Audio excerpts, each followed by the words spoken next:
Uh, you go. So that we can get started and be mindful of everybody's time in just a moment.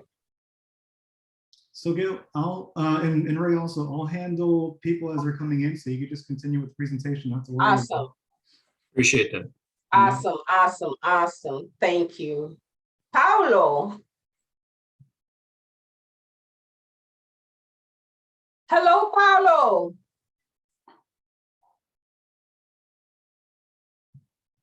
Ainda não. Buenos dias.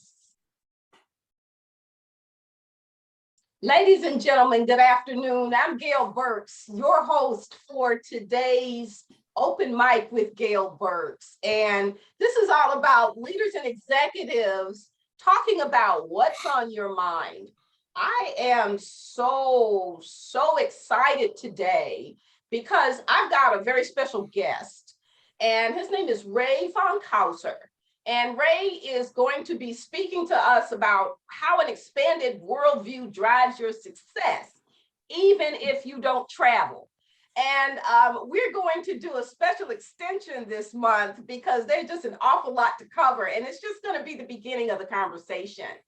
Before I turn the open mic over to Ray, I want to thank all of you for giving us your time this afternoon. But here's a little bit about our guest speaker for this afternoon.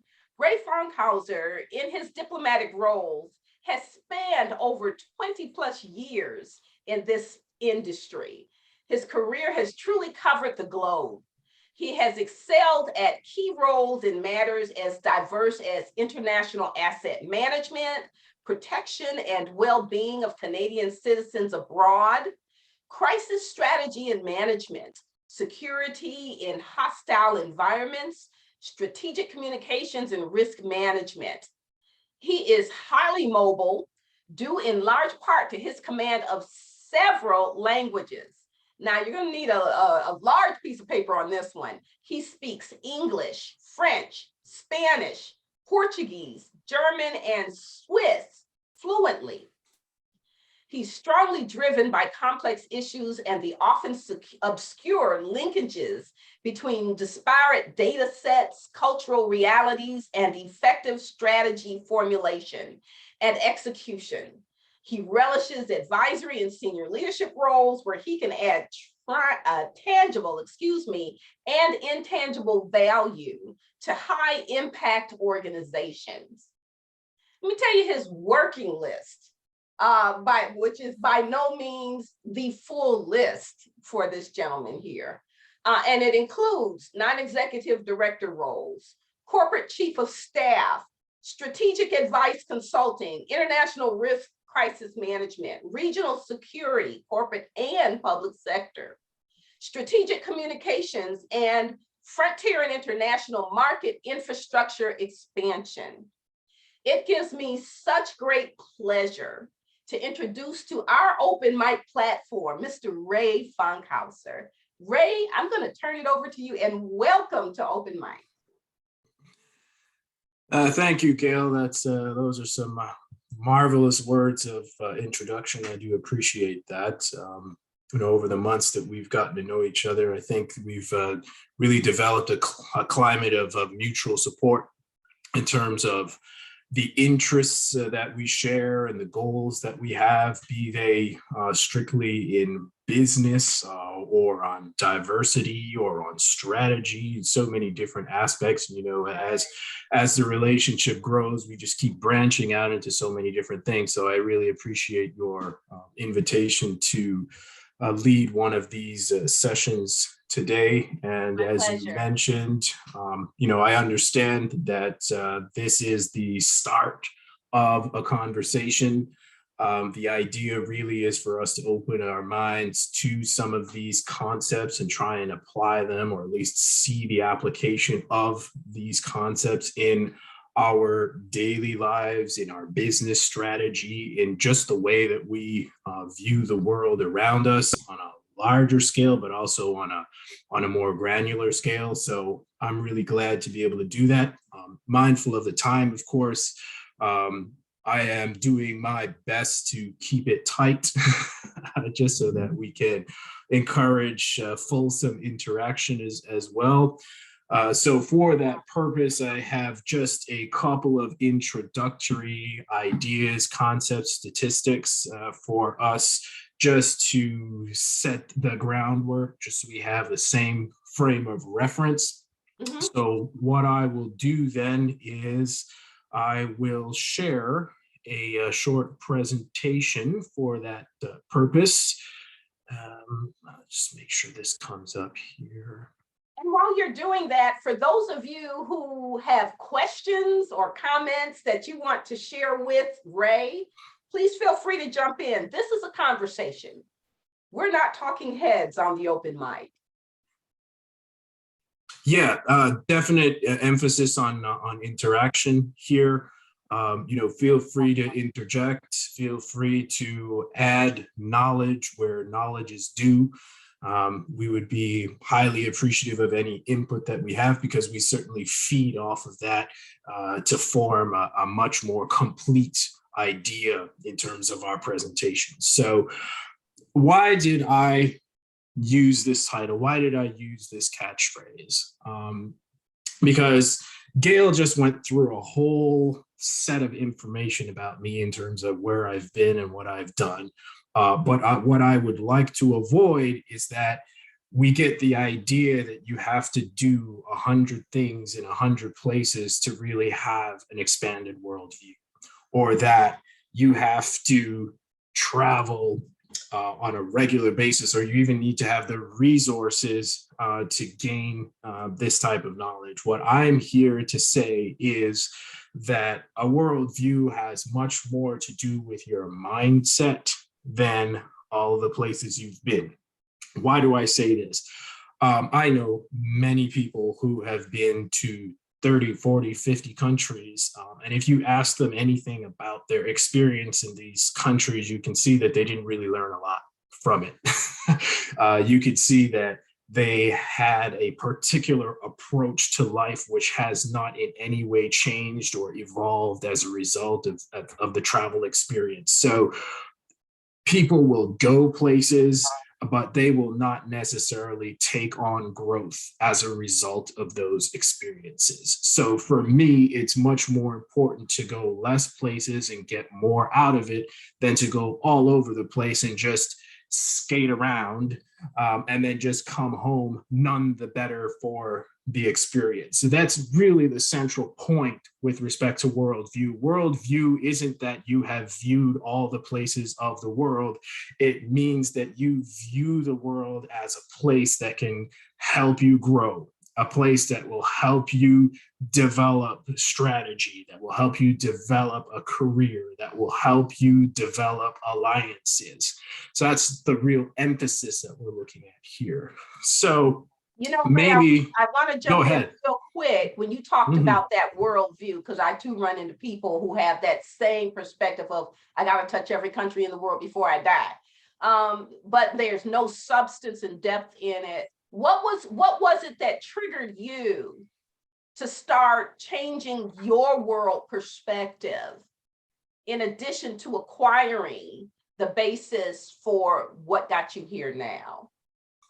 Well, I think I discovered early in my career, so maybe just give a little bit of background. I was called to the diplomatic corps, what we call the diplomatic corps, the diplomatic service, at the age of 20. So I was a pretty fresh-faced individual in that environment. And I realized quite quickly that when you move into environments that are challenging or isolated, that you're simply expected to make do. You're simply expected to get things done. You're simply expected to defend, the interests of your country. And you're not given a playbook for that. You're not even given all that much of a briefing in terms of how to deal with the people who are challenging you or anything like that. So you have to basically develop a survival mechanism. You have to develop a way to thrive in those environments and to develop those interactions that are of mutual benefit. And the only way you can do that is if you really commit to the learning.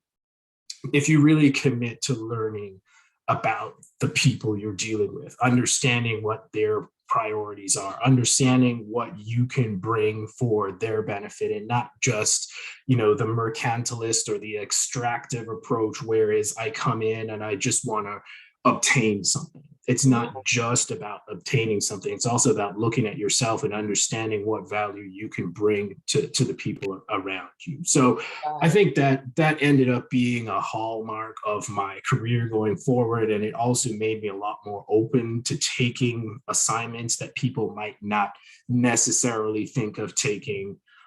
Most people say, oh, yes, Paris and London. Yeah, okay, so I've done Europe. But at the same time, I also thought it would be interesting to go into really difficult places and try and understand how the world works from that perspective, too.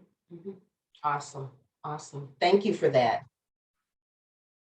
I'm going to see if I can advance this. Oh, yeah, there we go. It did work. So just an interesting piece of trivia, and it'd be interesting to see if anyone on the line can answer this. Does anybody know what percentage of US citizens actually hold a valid passport as we speak? How about less than 10%? I was gonna say less than 50 for sure. Okay. Well, I would say, Steve, you're a bit closer, but I'm sorry, American citizens. Anyone else? It's one of those things, right, that you don't realize that you need to have updated until you need to have it updated, because Right. by then it's probably too late because you can't rush it. So. Absolutely. And I think some of us must have learned, during COVID, people were moving from countries they were living in and coming back to the US or coming back to Canada.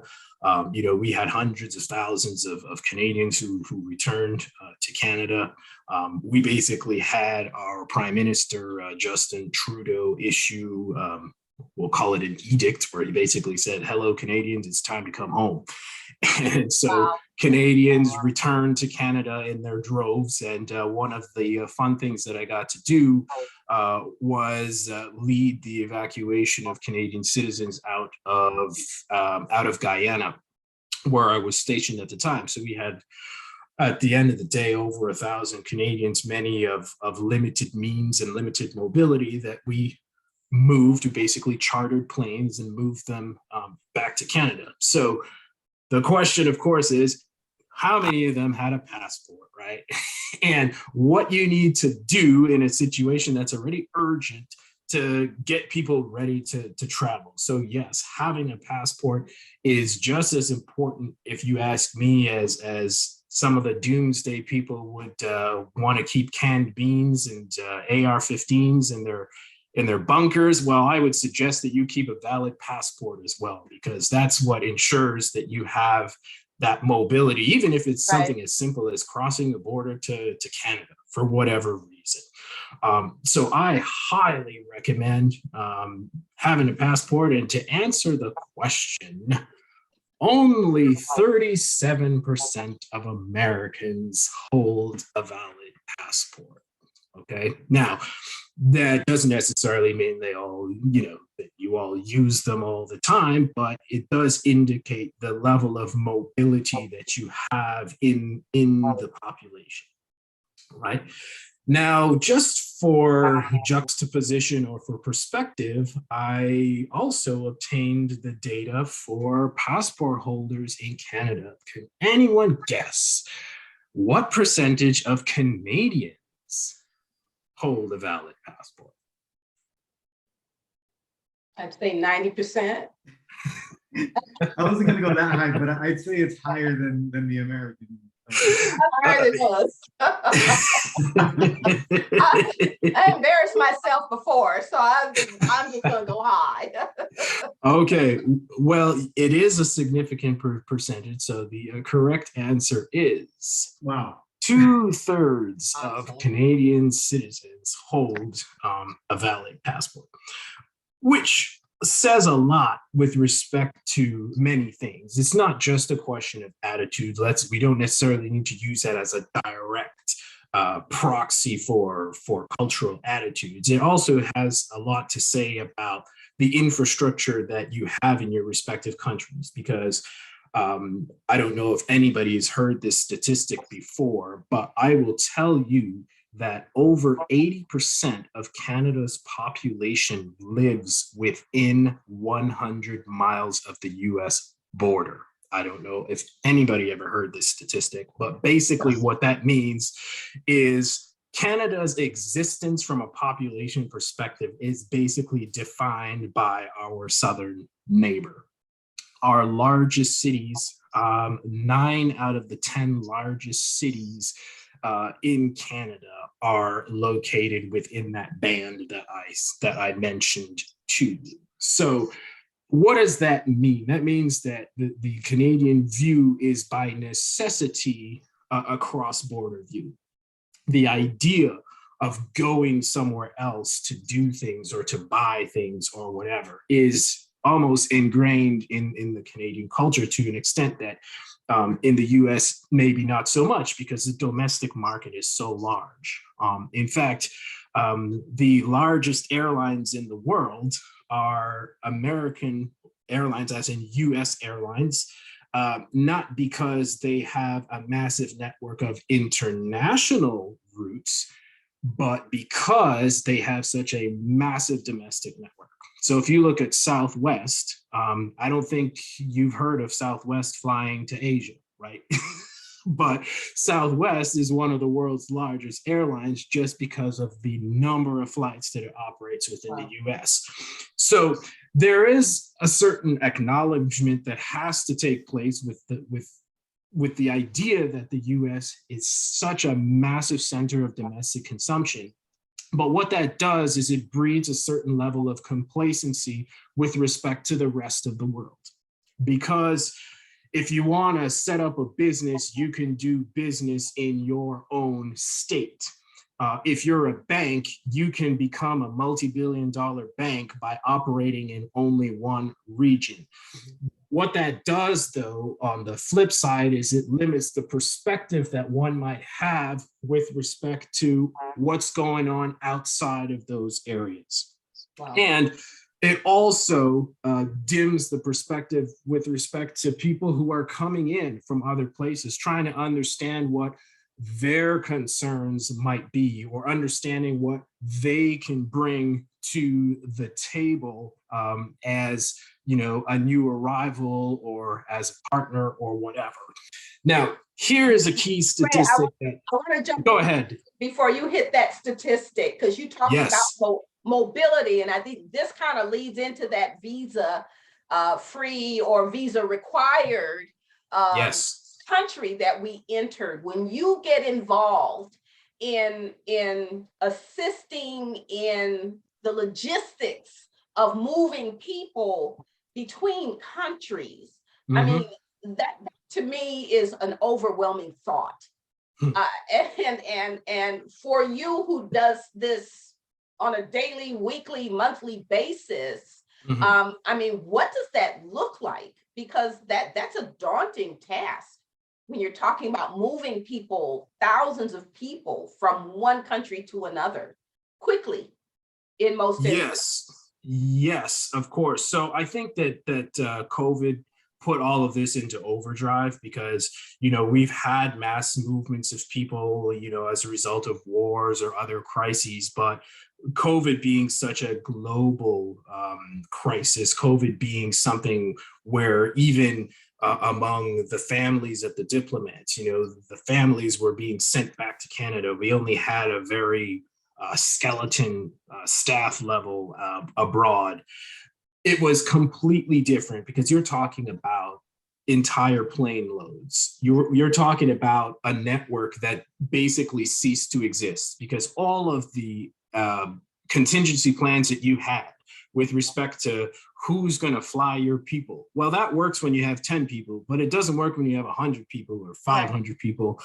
Not to mention that you're not the only country who's trying to do this. So you're competing with other countries who have their own interests. So there's a certain level of competition as well as some cooperation, and you have to manage which aspects you're going to emphasize at any given time. So yes, the question of movement, of migration is of prime importance. And that's why I'm pointing out the issue with respect to, let's say, having a valid passport or actually being prepared to travel. Because at the end of the day, if you are prepared to travel, you will end up at the front of the line, just by logistical sense. If you've got your papers, if you've got yourself organized, you're going to end up on that first flight, because we're just looking for people who can occupy the spaces that we're opening up, right? Wow. So if you like a first come, first serve if you don't have your papers in order. Well, absolutely it is, because I mean, if you're talking about 200 or 300 people, for example, who have expired passports, the time that it takes to process that information, right. Not to mention that people don't necessarily have access to their proofs of citizenship and, you know, all of the stuff that, you know, goes with a process like that.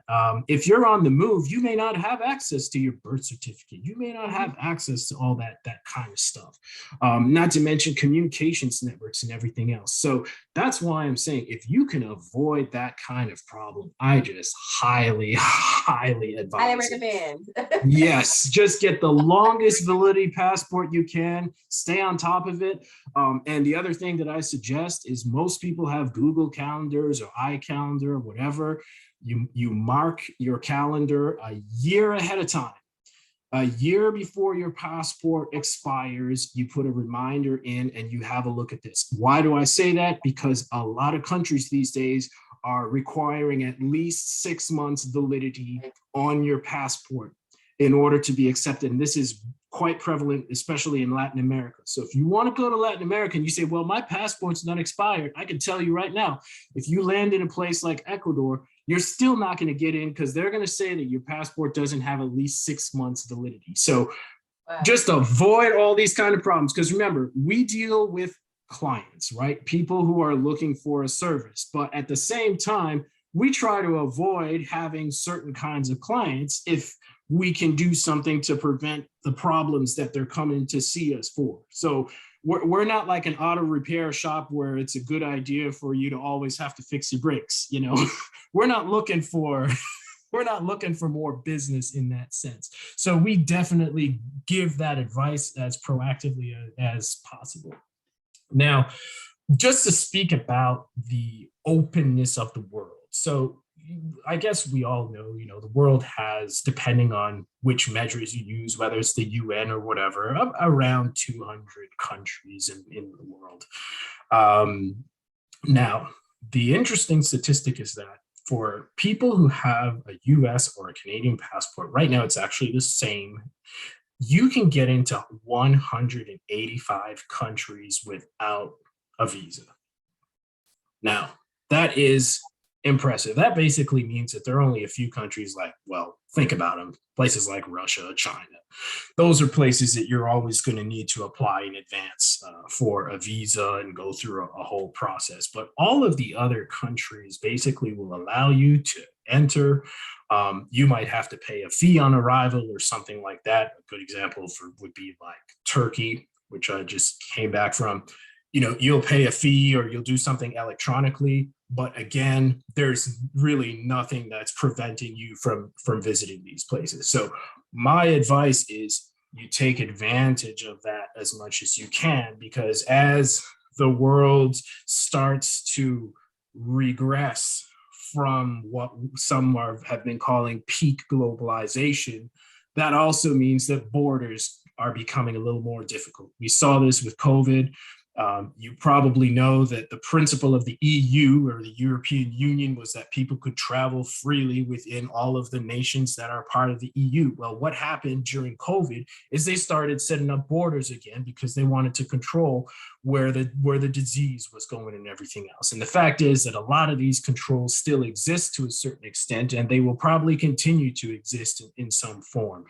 So the upshot of that, from my perspective, is that we should take advantage as much as possible to go to places which we might not be able to visit quite as easily, 5 or 10 years from now. Not to mention the cost. It's going to get more expensive. It's going to get more expensive for many reasons, but we won't go into all of those details. So here's maybe the first attitudinal thing that I can point out with respect to worldview. Like I said right at the top, it's not a question of how many pins you can put on your map, how many countries you've been to. It's the attitude that you take with you when you go. It's the attitude that you have when you engage with people from any of these places you're not familiar with. That is the most important thing. So now, given that I'm speaking mainly to a business community, maybe it's important to point out that the priority is to know more of the business and less of people's business. Now, what do I mean by that? Do tell. Do tell. It is important to get to know people. So if you're talking about negotiations, it's important to get to know people and engage with them on a human level, but it's also important to understand aspects of the business that you would not otherwise know. It's your opportunity to really understand what drives priorities, and it allows you to identify what you can contribute. Because a lot of the times what we see when it comes to impasses and disagreements, it's because there is a lack of mutual understanding with respect to what's being achieved.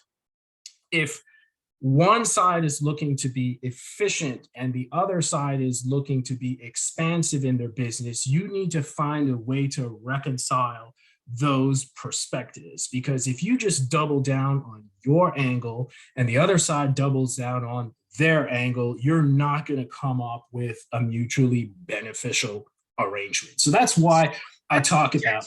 What you're telling me, though, is that some of the same principles that I use here domestically are not going to be that different outside of the language that's spoken, and maybe some of the culture that I use right now.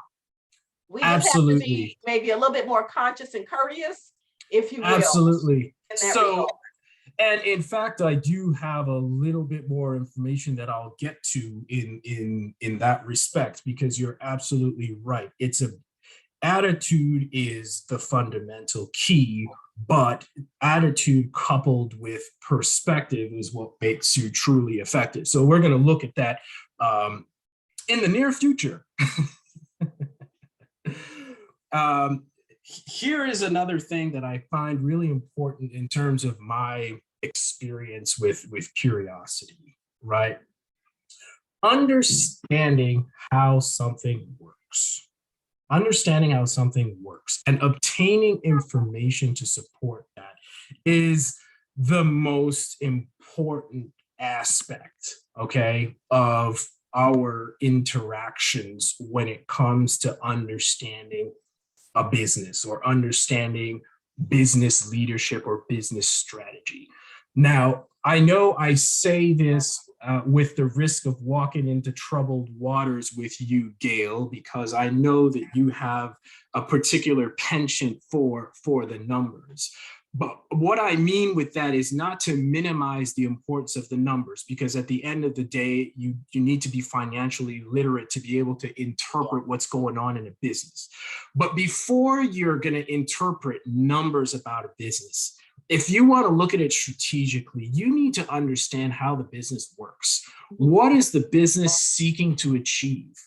And as a result of what it's seeking to achieve, then you can understand what the opportunities and the threats and all of those things would be. If you don't understand how the business works, then you can also not understand the risks to the business in terms of it not working. Can you share a little bit though, because of the circle of the universe that you run in, a lot of times the important of the numbers in the business happens to be, the business happens to be the country. Because the countries, some countries own most, if not all, of the business, or there are a few families that run the majority of the businesses and to some degree the country that you are visiting in. So in understanding the numbers, when I hear you talk about that, that tends to come to the forefront of my mind. Can you speak a little bit more on that? Yes. Okay. So the fact is we have a particular, and I'll say this from a North American perspective, or even from a Western perspective writ large, we have a certain corporate structure which is defined quite closely by entities like the SEC and the Canadian equivalents, and so we have an assumption that things are structured in that particular way and that the lines of authority are clear and so on. And anyone who doesn't conform to that is considered more or less a maverick. And I won't give any examples because it's probably a political hot potato right now. But the fact is that is more or less the structure that we function in. So when you go to other regions where, for example, privileged families or the connections between business and government are perhaps a little more fluid than you're used to, it's really important to understand those dynamics. And you need to step back sometimes from the level of structure that you grew up with in school, whether it is what you studied in your MBA or what you did your CFA with. Those all give you a certain level of knowledge and analytical capability, but they don't necessarily lend themselves too well to situations that don't follow that type of structure. Gotcha. So that's what I mean in terms of the curiosity. Sometimes it's about stepping back from those notions that you had. And I'm not saying that they're bad notions. It's just that sometimes the best ideas may not necessarily manifest themselves in the way you expect. And you need to be mindful of that. So patience. How about patience? Because here in the US, we go in, we're ready to close. But it's like, and if we don't close after the first meeting, then it's a fail. It's a failed meeting. But in a lot of other countries, there is how I define to be a slow dance. Yep. And that's absolutely right. And that's the relationship building side of it. And I think what I always worry about, again, when you talk about the numbers and knowing the business, it is that I, as a woman, sometimes may not be able to go in as the lead, but I have to take possibly a male counterpart or associate and then I become that puppeteer. And I saw it when I went to Egypt a couple years ago, where I went into a store and the woman who was the supervisor, she let the gentleman do all the speaking, but when there was a decision to be made, he'd look at her, she'd tell him, and then he would tell me. Now, granted, I heard everything, but she would not talk to me directly. So, I look at that too in terms of the conversation. You're resonating me, and I'm going through all these flashbacks that yes, of course, I've had, and that was very, very telling. Yes, it was. For me, I've seen that also in here domestically with the Native American Indian cultures. Some of the cultures are that way as well. Yeah, well, I mean, there's a long list, obviously, of cultures where these realities apply, at least in part. And it is absolutely true that the whole business-like approach And we know what it means, from a North American's perspective. It's the power suit, it's the tight and crisp presentation, it's the solid numbers, it's the multimedia content, it's all of that stuff. So it's very focused really on the substance of the decision, but it doesn't really talk to the sensations around the decision. Right. And that is something that is missing. And when you go into environments like that, sometimes you will experience a certain level of disappointment, because you will say, look, we rehearsed this thing, we prepared this thing, we did this thing so well that nobody could have done it better than we did it. And you still don't end up with the business. And often, like you say, it's because you haven't taken into account some of these other realities. And the thing that maybe I should point out right now is, and I think I mentioned this to you last week, Gail, was that I would say that 95% or more of the key information that you need to develop any kind of successful result is probably open source. Right. And what do I mean? People talk about business intelligence and competitive intelligence and sensitive information and cybersecurity and all of that. And I'm not minimizing that. It's really important to talk about that in terms of infrastructure and privacy and everything else. But what I don't want business leaders to get obsessed with is the fact that if they don't have access to privileged information, they cannot make good decisions. Right. Because what happens is people get stuck and they'll say, well, I don't have an insider on this particular thing, so I can't proceed with this until I know for sure from somebody that I paid that this is a certain way, and then I'm going to proceed. And what I'm saying is, most of the time, in terms of understanding how a business works, other than, the particular and proprietary or patented information, everything else about how a business works is out there to see.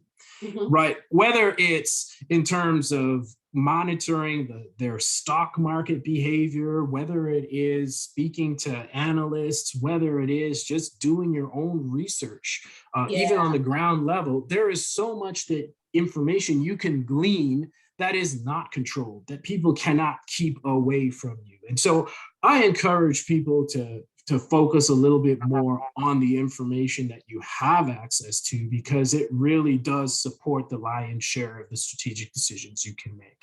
So what I'm hearing you say, and we're going to probably have to move a little bit to be mindful of people's time. This is a great conversation. We could do a whole day on being curious. That's the whole world I live in. And I hear you loud and clear on this, and being sure that you go in having done some homework, but the curiosity button never gets turned off. That's right. I think that's what's going to keep you safe. I think it's going to keep you successful. And I think it's going to be truly, truly important to your sustainable success as you look at this international platform and that whole diplomatic core that we want to enter or are entered into in business and industry. So tell me, my friend, what else have you got for us today? Okay, so just to finish on the curiosity topic, maybe my encapsulating suggestion would be seek authenticity in your engagements. Absolutely. Now, what does that mean? Is that it's not good enough for you just to have a list of questions. It cannot be a Barbara Walters scenario where you've just got a notebook with a bunch of questions. As long as you ask those questions, you can be confident that you know everything you need to know.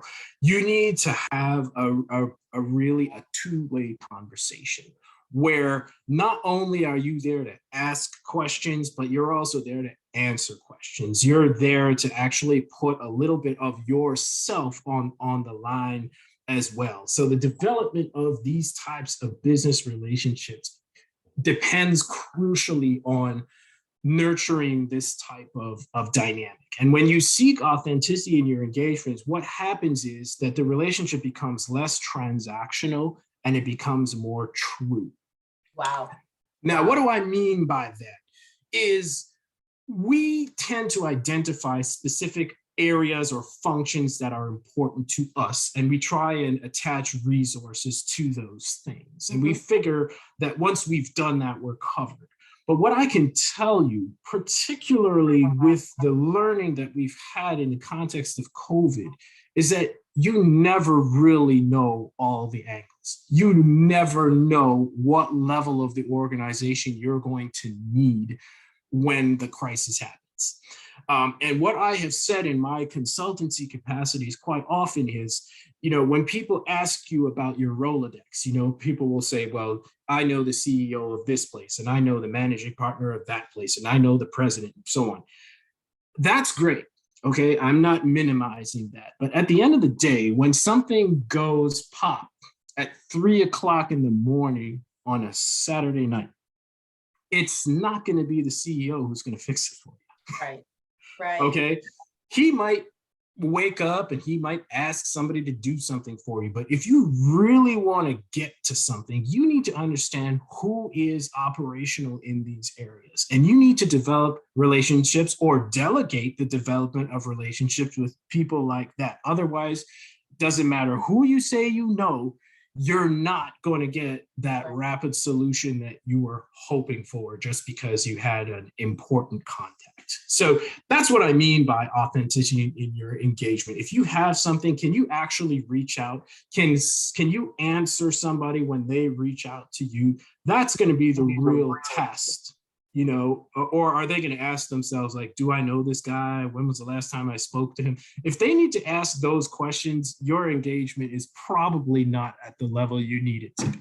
So what I'm hearing you say then is that when we go into these scenarios, and again, this is pretty much like what I do when I go into events of engagement, is I make sure I understand the tiers. Yes. You've got the puppeteer that we might think sits at the top, but the puppeteer might be 2 levels below. That's and right. off to the side, and you don't see them. So going back to that curiosity, that has got to be part of the curiosity piece as well. This is awesome. We had someone who had to drop off because they went to another meeting.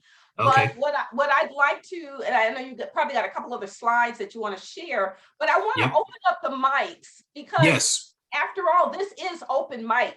And I'd love to have some conversation with people who are on the platform with us today to join in this conversation with you. I see my old friend, Mario Coryell. My gosh, I haven't seen you in ages, my friend. Welcome back to the world of Gail inclusion. How are you?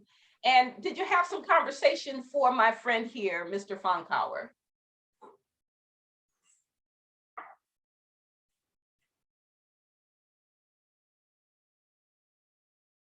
And really, I open up the mic to anyone. Gail, hey. I didn't know if you were asking. Sorry, I was on mute there. How are you? No, yeah. No, interesting presentation. I wasn't sure where it was going when we were talking international because I don't know if you recall, I'm in the hosted software business, and I probably take more advantage of being able to work from wherever I am, and that wherever I am tends to be out of the country quite a bit. I've spent a substantial amount of time in, well, Mexico is where I'm from, and so I love Mexico City and the West Coast, and then I'm dating a woman from Peru, so I spend time down in Lima. And it's interesting because I had bought a membership at a shared co-working space here in Miami called Spaces, and they actually have locations around the world, and I'm able to use my membership in CDMX in Mexico City as well as in Lima and some other cities. And so it's a very fluid world to be able to move around if you take advantage of it and if you want to or you need to. Yeah.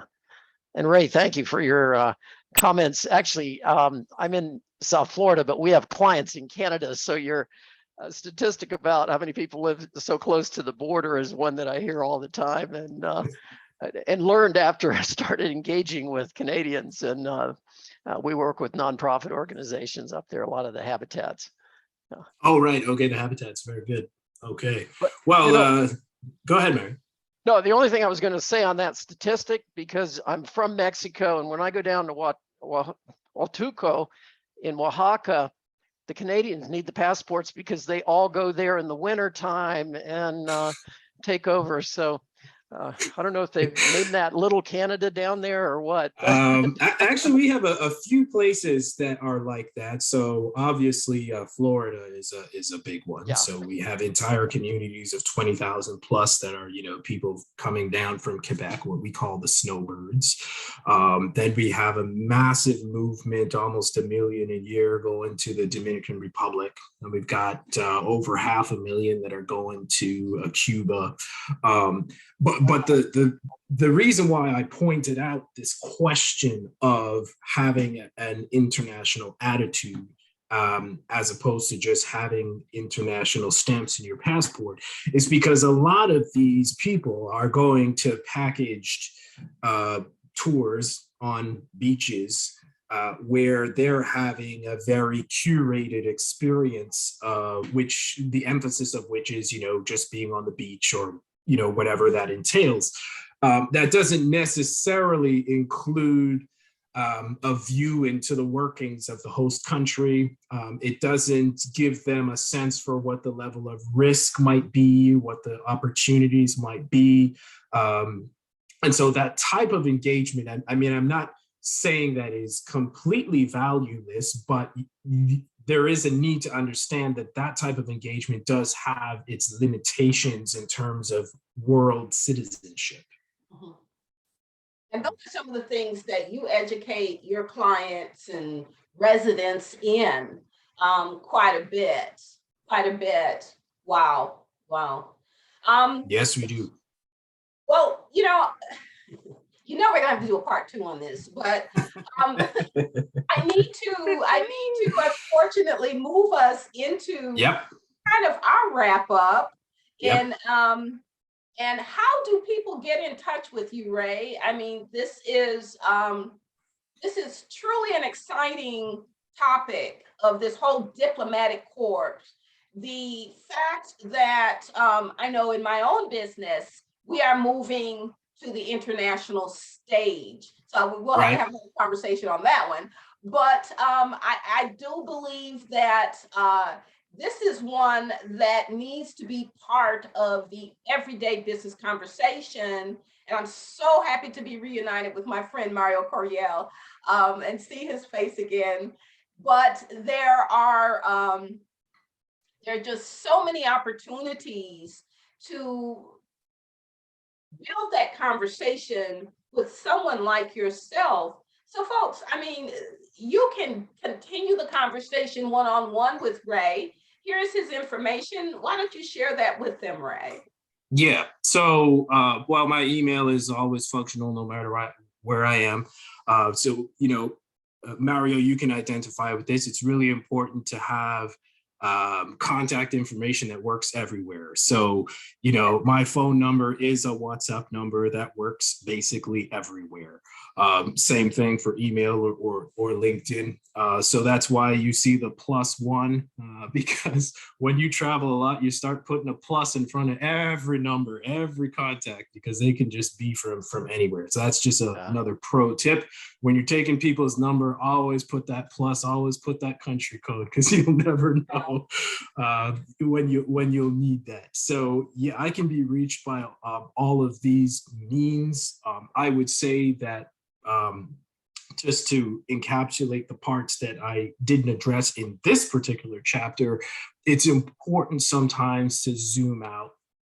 And I would say 2 levels of magnitude further out from where you're used to. So if your habit is to look at something from a municipal perspective, for example, I would suggest that you zoom out to the county, to the state, and possibly even to the federal level to really understand the dynamics of the issue that you're dealing with. It's not always about that pesky counselor or alderman. I know in different areas of the state, you have different names for these individuals. You're not necessarily dealing with a problem just with a bunch of individuals at a local level. They're going to be influenced by a whole bunch of other dynamics, and you will be much more successful in your engagement if you understand what those other factors are that are driving the way that they behave. So that's just my general advice is if you want to understand why you're having an issue with a supplier who reports to you that there's going to be a delay, well, it's probably a good idea to understand, even from an international perspective, is it credible what he's saying? Is it true that the shipping lanes are blocked? This is the kind of stuff you want to know, because otherwise people will get away with telling you anything. Well, I've got a question for you also. When we're dealing on that international stage, what about the consulates and some of those types of offices that are Yes, available to foreigners traveling in these other countries, which now host you? How absolutely. So a lot of time and effort is spent on maintaining these pages like state.gov in the US, and we have one in Canada called travel.gc.ca. These are sites, and in fact, in most cases, they're actually apps that provide you information about the destinations you're going to, the typical risks, what the entry requirements might be, what the current concerns are with respect to things like civil unrest, even COVID restrictions. I mean, there is significant investment made on a government level to keep that information up to date, so that you can know well in advance of your trip what is happening, where you're going. My other piece of advice, and whether it is as a government employee or not, is register with your consulate or your embassy or whatever the case may be. Yes. Register where you are going. Let them know that you are there.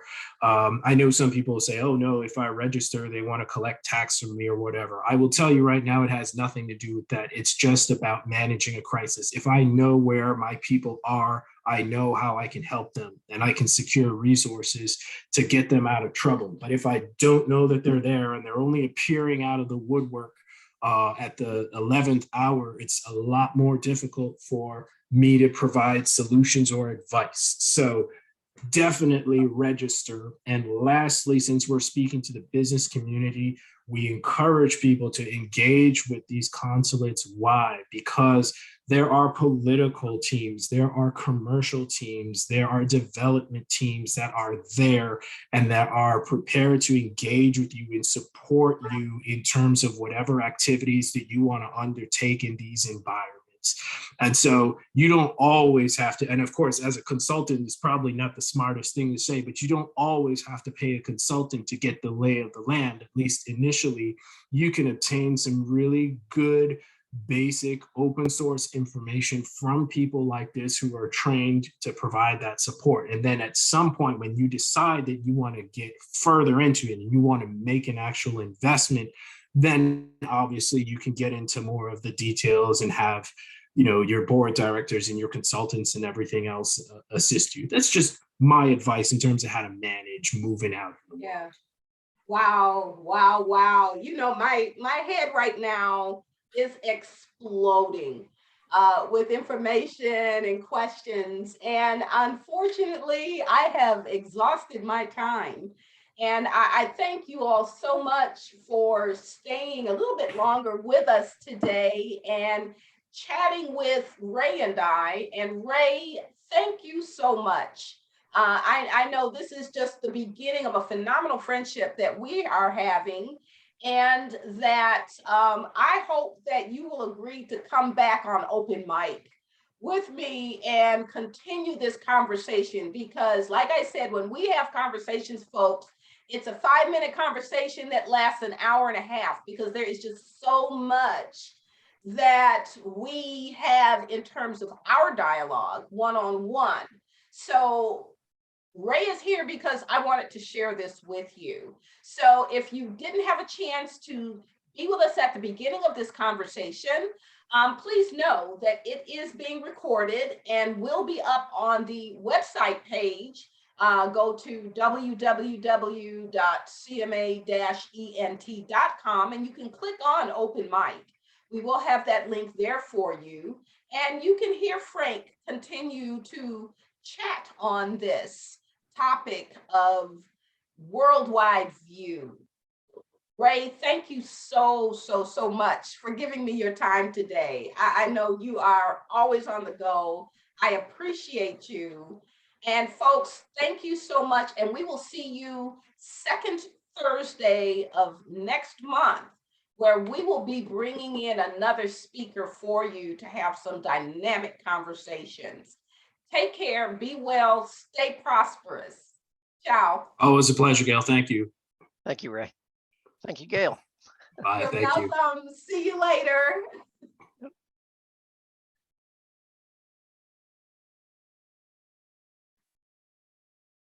Wow, we're not recording anymore. You can start recording.